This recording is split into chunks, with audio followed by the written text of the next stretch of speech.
आजादी के अमृत महोत्सव के तहत देश भर में हो रहा है अनेक कार्यक्रमों का आयोजन।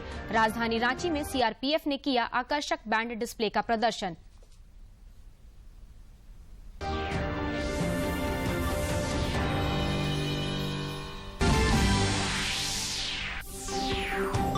ग्यारहवीं हॉकी इंडिया राष्ट्रीय जूनियर पुरुष हॉकी चैंपियनशिप के लिए सिमडेगा में हुआ ट्रायल। चयनित 32 खिलाड़ियों में से 18 का होगा चयन। राजधानी रांची समेत राज्य के ज्यादातर इलाकों में 16 सितंबर तक बारिश के आसार, वज्रपात की भी आशंका। पिछले 24 घंटे में रांची में 14 मिलीमीटर से ज्यादा बारिश दर्ज।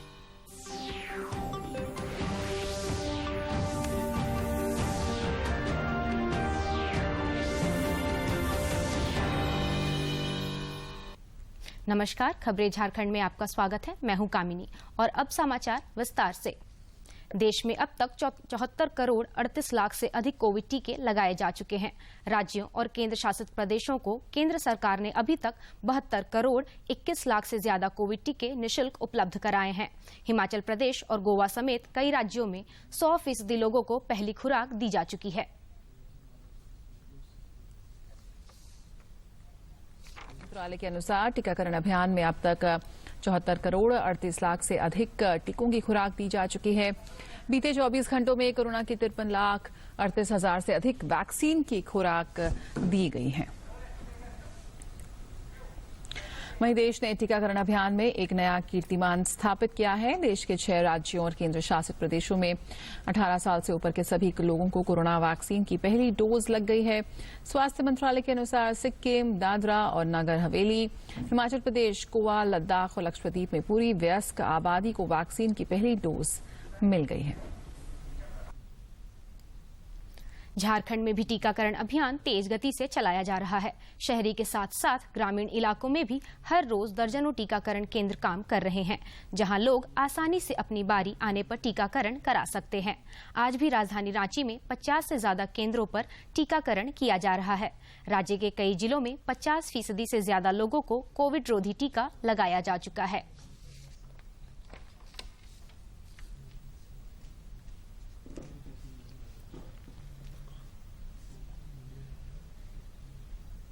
स्वास्थ्य मंत्रालय ने बताया है कि पिछले 24 घंटे में 28,000 से अधिक लोगों में कोरोना संक्रमण की पुष्टि हुई है और 34,000 से अधिक रोगी ठीक हुए हैं। वर्तमान में स्वस्थ होने की दर 97.51% है। देश भर में पिछले 24 घंटों में 27,254 नए मामले सामने आए हैं, तो वहीं पिछले 24 घंटों में 37,687 मरीज उपचार करवाकर स्वस्थ हो चुके हैं, जिसके बाद देश में रिकवरी रेट बढ़कर 97.54% हो गया है। सक्रिय मामलों की संख्या, कुल संख्या की अगर बात करें तो 3,74,269 हुई है। झारखंड के विभिन्न हिस्सों में पिछले 24 घंटे में 7 कोरोना पॉजिटिव मरीजों की पहचान की गई। इनमें से 3 रांची के शामिल हैं। वहीं 21 लोग कोरोना संक्रमण से ठीक भी हुए। राज्य में अब 128 एक्टिव केस बचे हैं। झारखंड में अब तक 3,48,055 पॉजिटिव केस मिल चुके हैं। इनमें से 3,42,078 ठीक भी हुए हैं।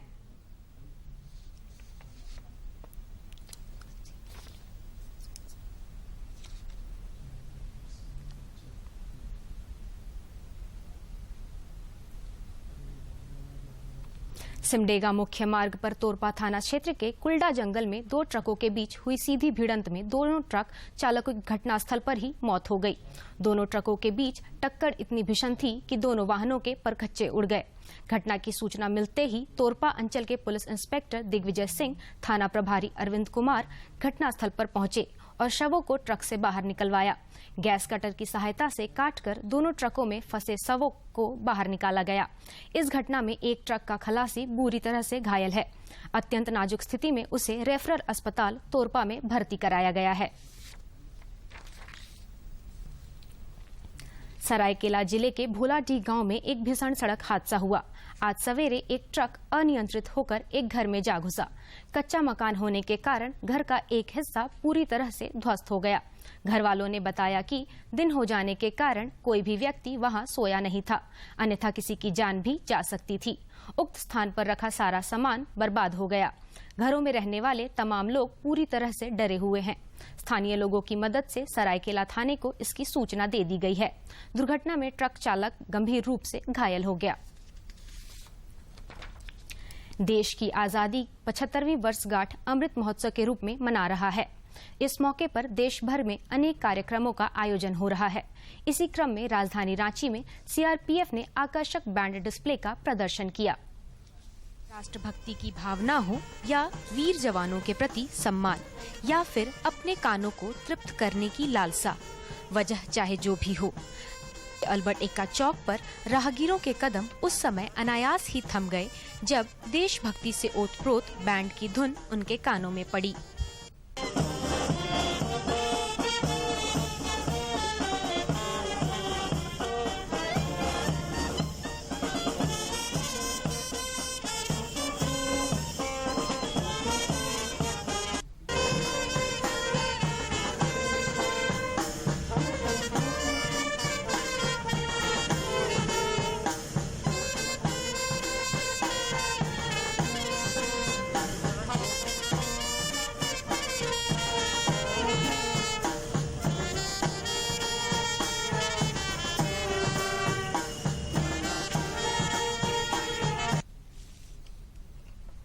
आजादी के सफर में आज देखिए फ्रीडम फाइटर जतिंद्र नाथ दास के जीवन पर विशेष रिपोर्ट।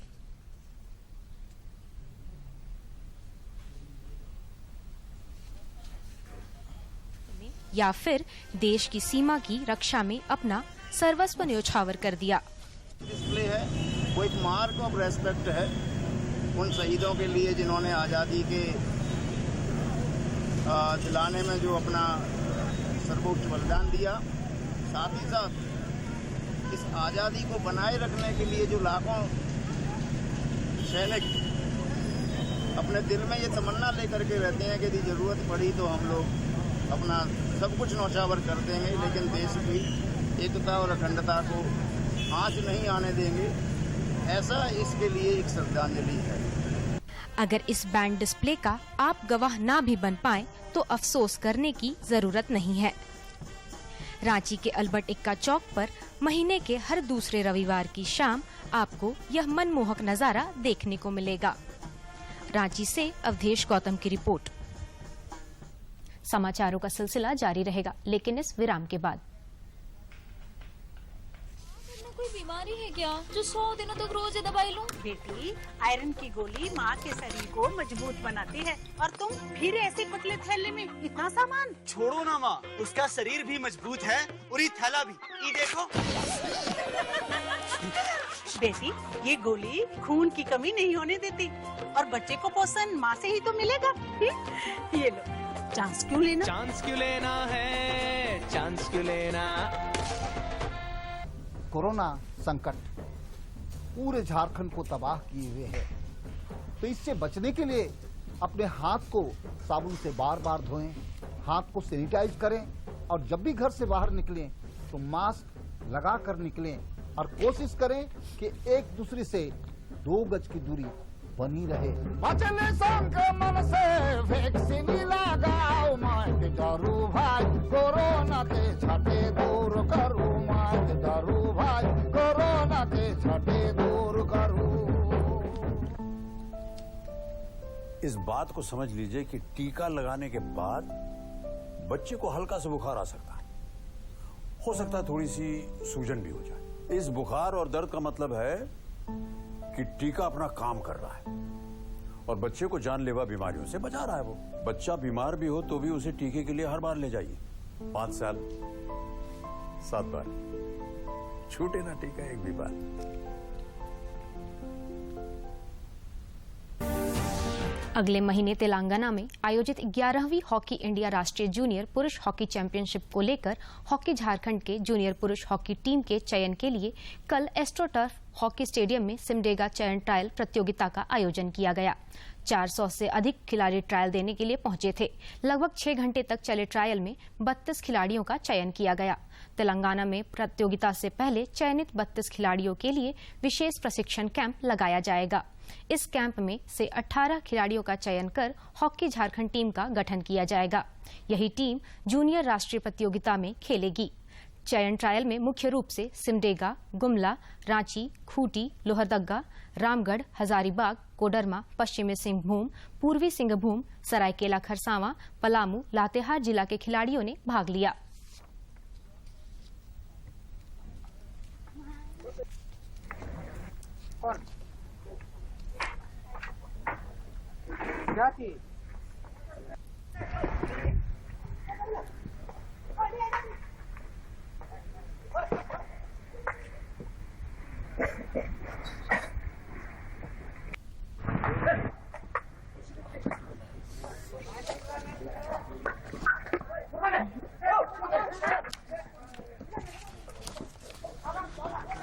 इसके पहले वाला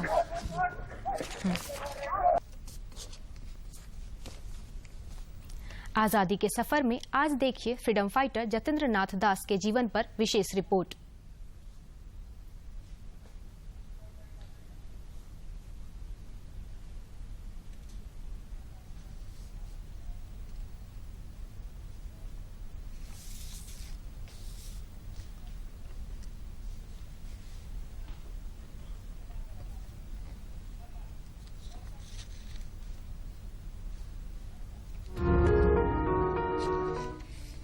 आज हम आपके लिए लेकर आए हैं बंगाल से स्वतंत्रता संग्राम के एक नायक की कहानी।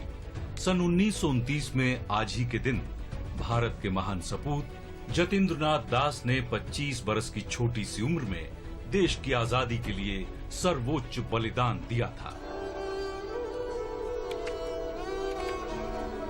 जतिंदा के नाम से मशहूर इस स्वतंत्रता सेनानी ने अपने अनूठे अंदाज में अंग्रेजों की ताकत को चुनौती दी थी। जतिन दास का जन्म 1904 में 27 अक्टूबर को कलकत्ता में हुआ था। खेलने कूदने की ही उम्र में वो बंगाल में सक्रिय अनुशीलन समिति में शामिल हो गए थे। बाद में जतिंदा हिंदुस्तान सोशलिस्ट रिपब्लिक एसोसिएशन से जुड़े और भगत सिंह तथा उनके साथियों के साथ काम किया।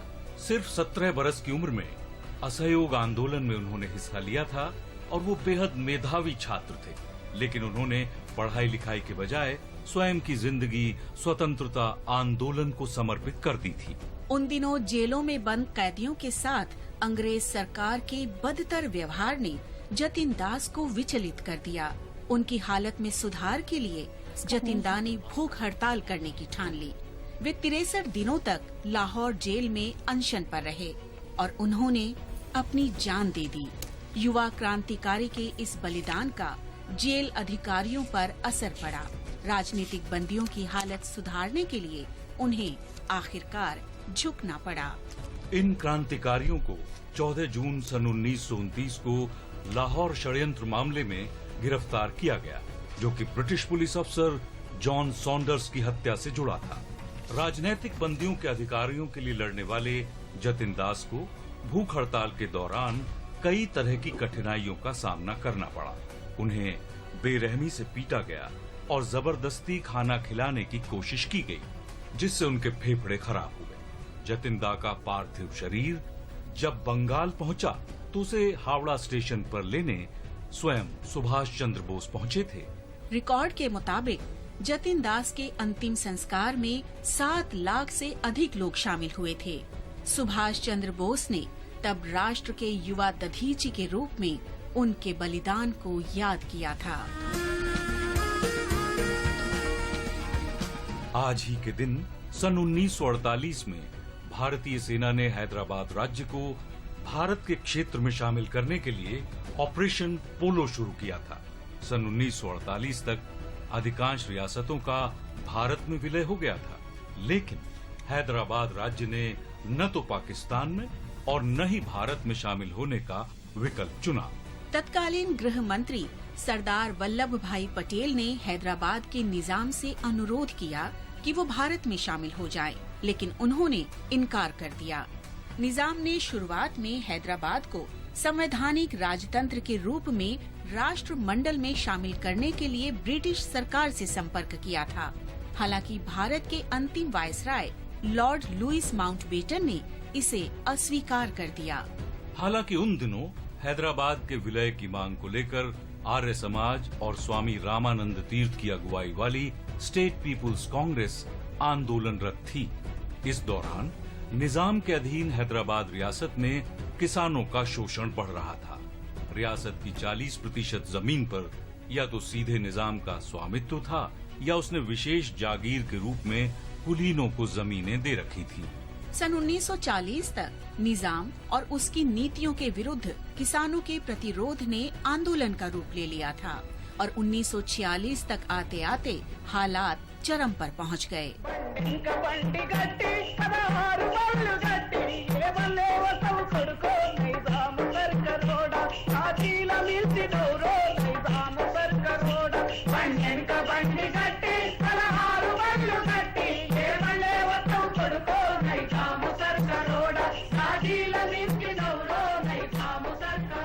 तेरह सितंबर 1948 की सुबह जब ज्यादातर लोग सो रहे थे, करीब 4 बजे भोर में भारतीय सेना राज्य में दाखिल हुई। सेना ने सबसे पहले सोलापुर सिकंदराबाद राजमार्ग पर स्थित नाल दुर्ग किले पर कार्रवाई की। सेना लगातार आगे बढ़ती रही और 17 सितंबर 1948 की शाम 5 बजे निजाम ने युद्ध विराम की घोषणा कर दी और इसके बाद हालात बदलते गए और निजाम को भारत में विलय के दस्तावेज पर हस्ताक्षर करने पड़े।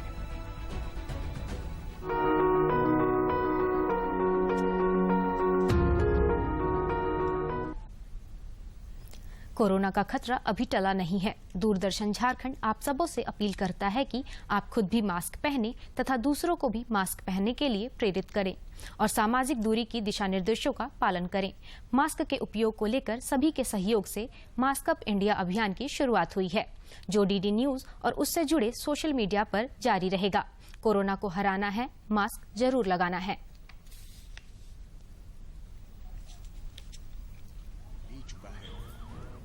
टीका या दवाई उपलब्ध होने तक महामारी के खिलाफ मानवता की जंग जारी है। ऐसे में सबसे जरूरी है सावधानी और बचाव।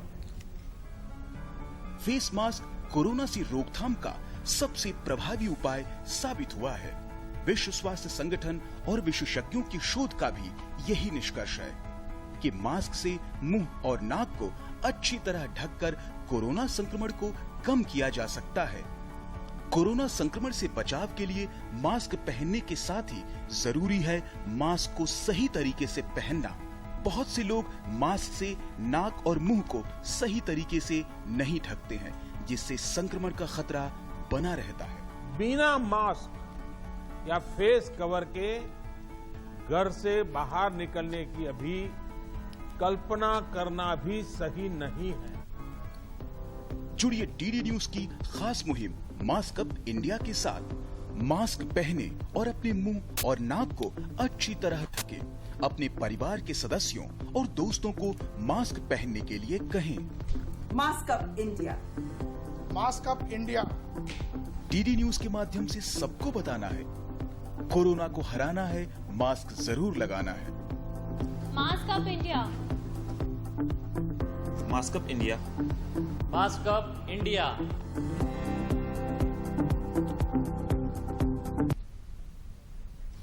टोक्यो ओलंपिक और फिर पैरालंपिक खेलों में भारतीय दल के शानदार प्रदर्शन ने देश में खेल के क्षेत्र में नई ऊर्जा का संचार किया है। इसका असर यह हुआ है कि अन्य स्पर्धाओं के साथ ही कुश्ती की ओर भी युवाओं का रुझान बढ़ा है। कोडरमा में कुश्ती प्रशिक्षण में न सिर्फ लड़के बल्कि लड़कियां भी बढ़ चढ़कर हिस्सा ले रही हैं। कुश्ती की ट्रेनिंग हो रही है, जिसमें लड़कियां भी प्रशिक्षण हासिल कर रही हैं। मेरा लक्ष्य है कि मैं इंडिया के लिए मेडल ला सकूं। पहले क्या था कि लड़कों को ही कुश्ती में हमेशा आगे बढ़ाया जाता था, लड़कियों को हमेशा पीछे ही रखा जाता था कि लड़कियां कभी भी कुश्ती या किसी भी तरह का गेम नहीं कर सकती है। लेकिन हमारे समाज में ये बदलाव आया कि नहीं, लड़कियों को भी आगे बढ़ाना बहुत ज़रूरी है। तो लड़कियां अब आगे बढ़ कर के गेम खेल रही है और इंडिया के लिए मेडल भी ला रही है। जिला कुश्ती प्रशिक्षण केंद्र में 4 बैच में बच्चों को ट्रेनिंग दी जा रही है। 3 बैच में लड़के और 1 बैच में लड़कियों को ट्रेनिंग दी जा रही है। ट्रेनिंग में सभी को कुश्ती के हर दांव पेच से रूबरू कराया जा रहा है। कुश्ती सीखने वाले तमाम बच्चों का एक ही टारगेट है, ओलंपिक में देश के लिए पदक लाना। सर, मेरा प्रशिक्षण बहुत ही लंबे समय से चल रहा है। पहले इंतज़ाम यहाँ कुछ खास नहीं था हम लोग के लिए, लेकिन आकाश सर के माध्यम से हम लोग को इंतज़ाम बहुत ही अच्छा मिल रहा है अब, और इसका प्रशिक्षण भी अब हम लोग का जो समय होता है वो भी बढ़ गया। अब हम लोग 2.5 घंटे भी प्रैक्टिस यहाँ पे लगातार कर सकते हैं। हमारे यहाँ पहले आधा घंटा वार्म अप होता है, फिर योगा होता है, फिर हम लोग अखाड़ा में कुश्ती का प्रैक्टिस करते हैं। क्या टारगेट है तुम्हारा? क्या मेरा टारगेट है अपने देश के लिए ओलंपिक में मेडल लाना। 2015 में कोडरमा जिले में नेशनल कुश्ती प्रतियोगिता आयोजित की गई थी। आज से लगातार जिले में कुश्ती की लोकप्रियता बढ़ती जा रही है। हालांकि आज से पहले साधन नहीं होने के कारण कुश्ती प्रतियोगिता को वास्तविक प्रशिक्षण नहीं मिल पा रहा था, लेकिन अब उनके पास अखाड़ा है, मैट है और तमाम वो साधन है जिसके जरिए कुश्ती में पारंगत हासिल की जा सकती है। 2009 से ही कुश्ती का मान्यता मिला हुआ है कोडरमा जिला को, और 2014 में जब रवि सर डीसी थे उस समय यहाँ पे जूनियर नेशनल प्रतियोगिता हुआ था। उसके बाद कुश्ती का रुझान यहाँ धीरे धीरे बढ़ता गया। 2015 में हम लोगों ने सबसे पहले मेडल स्टेट लेवल पे लाया, उसमें बच्चों का सिलेक्शन हुआ था नेशनल्स में। उसके बाद लगातार हर साल कोडरमा से 8-10 बच्चा 15 बच्चा जो है रेगुलर नेशनल में सिलेक्शन हो रहा है। नेशनल में सिलेक्शन होने के बाद भी बच्चों को यहाँ पे मेडल नहीं मिल पा रहा था। क्रिकेट और फुटबॉल के साथ अब कबड्डी और कुश्ती जैसे देसी खेलों की भी लोकप्रियता बढ़ती जा रही है। जरूरत है देसी खेल में हाथ आजमाने वाले खिलाड़ियों को सुविधाएं और साधन मुहैया कराने की, ताकि प्रतिभा को निखारा जा सके। कोडरमा से गजेंद्र की रिपोर्ट। बंगाल की खाड़ी में बने लो प्रेशर के कारण झारखंड के कई हिस्सों में झमाझम बारिश हुई। रविवार शाम से देर रात तक रुक रुक कर बारिश होती रही। रांची में 14 मिलीमीटर बारिश रिकॉर्ड की गई। भारतीय मौसम विज्ञान केंद्र के वैज्ञानिक अभिषेक आनंद ने बताया कि अगले 2 दिन रांची सहित झारखंड के कई हिस्सों में बारिश की संभावना है। साथ ही थंडरिंग और वज्रपात की भी चेतावनी जारी की गई है। आज भी राज्य के लगभग सभी हिस्सों में बारिश के आसार हैं, लेकिन कुछ जगहों पर भारी बारिश हो सकती है। खासकर झारखंड के दक्षिण हिस्से और मध्य हिस्से में अच्छी बारिश के आसार हैं। 16 सितंबर तक पूरे झारखंड में बारिश की संभावना बनी हुई है। आयरन हमारे शरीर के लिए जरूरी पोषक तत्व है। इसकी कमी से शरीर में कई परेशानियां खड़ी हो सकती है। आयरन की कमी को ठीक किया जा सकता है, बता रही हैं हमारी विशेषज्ञ चिकित्सक। तत्व यानी आयरन हमारे आहार से मिलने वाला एक महत्वपूर्ण पोषक तत्व है, जो शरीर के लिए बेहद महत्वपूर्ण होता है। आयरन की अधिकतर मात्रा हीमोग्लोबिन यानी लाल रक्त कोशिकाओं में पाई जाती है, जिनके द्वारा ऑक्सीजन पूरे शरीर में पहुंचती है और व्यक्ति को रोजमर्रा के कार्य करने के लिए क्षमता मिलती है।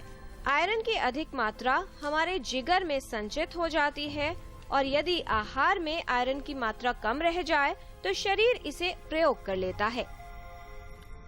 आयरन स्टोर्स होते हैं हमारी बॉडी में, जो कि अगर पूरी तरह से भरे हुए स्टोर्स हैं, तो बच्चा जब आयरन ले रहा है तो माँ के स्टोर्स से उसके ब्लड सर्कुलेशन में और आयरन आ जाएगा, और उसकी कमी ना माँ को हो पाएगी ना बच्चे को हो पाएगी।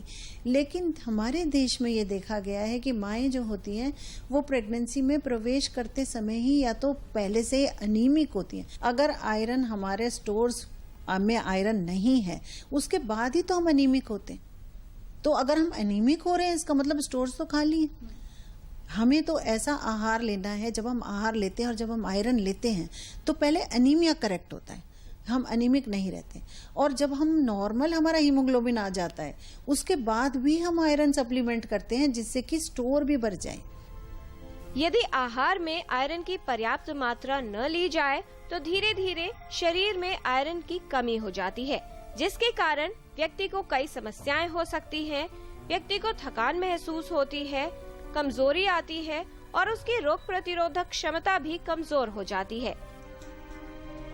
आयरन के लिए नेचुरल खाना भी है, जिसमें हरी पत्तेदार सब्जियां हैं, और ये भी कर सकते हैं कि आयरन के बर्तन, माने जैसे लोहे की कढ़ाई होती है, उसमें खाना बनाएं तो आयरन ज़्यादा उनके खाने में आ जाएगा।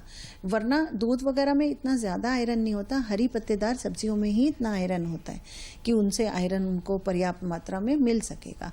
या फिर जो नॉन वेजिटेरियन फूड खाते हैं उनको आयरन उससे भी प्राप्त हो सकता है और काफ़ी पर्याप्त मात्रा में प्राप्त हो सकता है।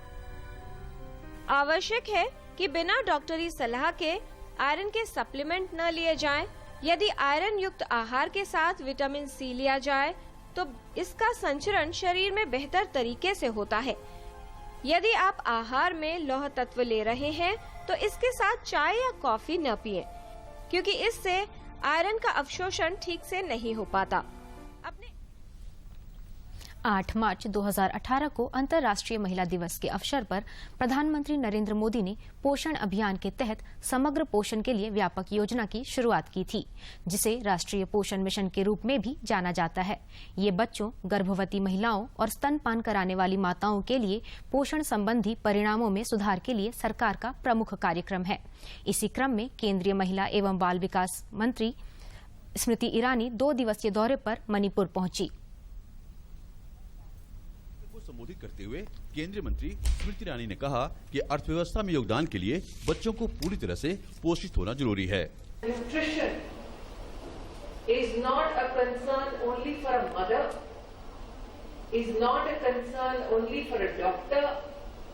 It is a concern for the economy and the community on the whole. उन्होंने कहा कि एनीमिया और कुपोषण से बचाव के लिए स्वच्छता पर विशेष ध्यान देने की जरूरत है। Many a times we tell our children हाथ धो के खाना खाओ. Now the government is telling communities स्वच्छता रखो, कचरा बाहर मत फेंको, हाथ धो के खाना खाओ, उबाल के पानी पियो। पोषण अभियान ने बच्चों के कम पोषण और जन्म के समय कम वजन को सालाना 2% और एनीमिया को 3% तक कम करने और देश में अच्छे पोषण के लिए एक जन आंदोलन बनाने का लक्ष्य निर्धारित किया गया है। पोषण अभियान के हिस्से के तौर पर हर साल सितंबर के महीने को पोषण माह के रूप में मनाया जाता है। पोषण माह के दौरान देश भर में जमीनी स्तर तक पोषण जागरूकता से संबंधित गतिविधियां चलाई जा रही हैं।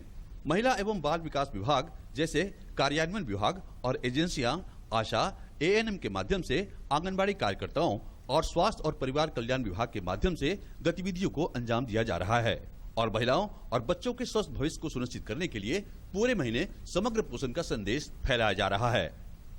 ब्यूरो इनपुट के साथ कुमार आलोक, डीडी न्यूज। दुनिया की सबसे तेजी से बढ़ती अर्थव्यवस्था की राह पर भारत चल पड़ा है। पेश है एक रिपोर्ट।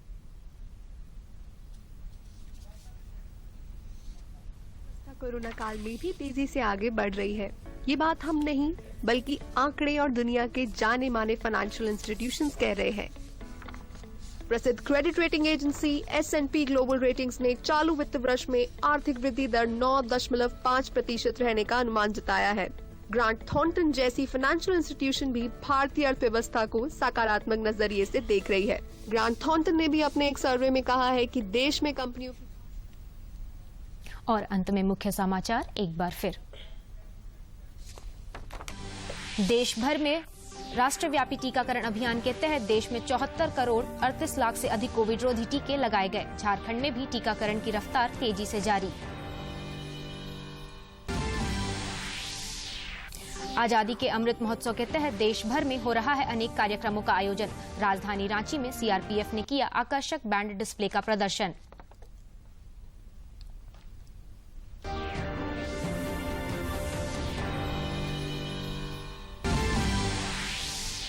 ग्यारहवीं हॉकी इंडिया राष्ट्रीय जूनियर पुरुष हॉकी चैंपियनशिप के लिए सिमडेगा में हुआ ट्रायल। चयनित 32 खिलाड़ियों में से 18 का होगा चयन।